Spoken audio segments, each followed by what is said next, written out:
ออกก็หูหายใจออกก็หูเนาะ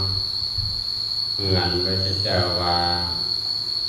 การที่เฮาฝึกเจติอานาปานสตินี้ผู้คนใดฝึกให้หลายจะเดินให้หลายจะมีอานิสงส์หลายในการจะถึงพระโสดาบันก็ดีพระอนาคามีก็ดีแล้วแต่ผู้คนจะจำจิตอธิษฐานจิตนั้นเจริญจิตนั้นโดยวิหารธรรมนั้นเต้นให้เขาจะเข้าถึงเจโตวิมุตติปัญญาวิมุตติอันหาสวะโพไดพอละสังโยชน์เบื้องต่ำคือสังโยชน์เบื้องสามหรือสังโยชน์เบื้องห้าจะได้แต่สุขเป็นโสดาบัน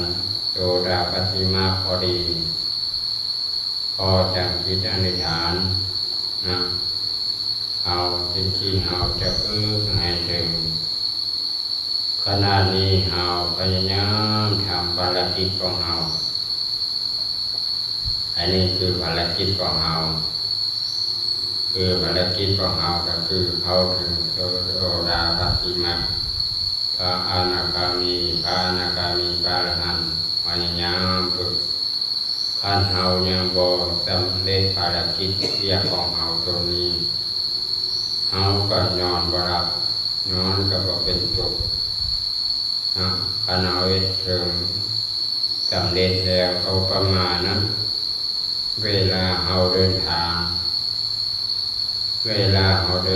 เราก็ต้องเดินให้ฮอดงานแบบคันก็ฮอดงานเฮาก็บ่สบายใจเฮ็ดหยังก็บ่มีความสุขเวลาเฮาย่างฮอดงานหรือว่าขี่รถก็ดีฮอดงานจะเกิดขึ้นหยัง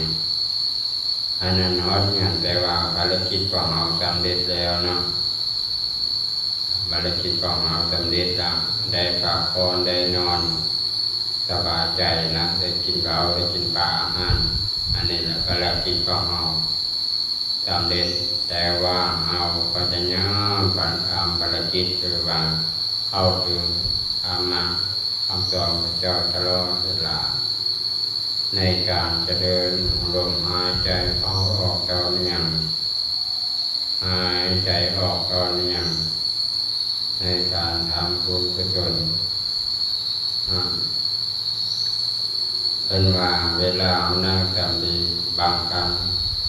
ตั้งใจหลายก็บ่เป็นบ่ตั้งใจเลยก็บ่เป็น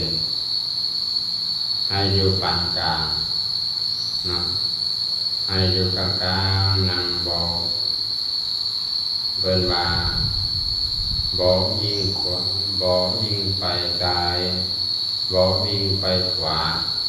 เป็นว่าว่าเฮานั้นเนาะคันคดไปเบื้องซ้ายก็บ่งามคันคดเบื้องขวาก็บ่งามมันต้องตั้งซื่อๆตั้งกายตรงซื่อๆมาจัง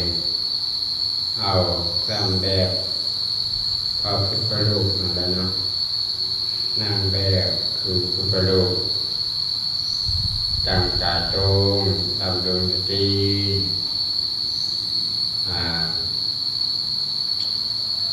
มันจะดีอยู่กับลมหายใจเวลาจิตของเราไปว่าวันอื่นเราก็คือมาอยู่กับลมหายใจจิตของเราคิดเรื่องอื่นเราก็มาอยู่กับลมหายใจบอกไปจนบอกไปคิดเรื่องนั้นเนาะยึดให้สติสมาธิของเราผู้สามารถเกิดอันนี้ก็พยายามฝึกสติสมาธิของเราไปต่อเนื่องนะในมื้อนี้นะสาธุ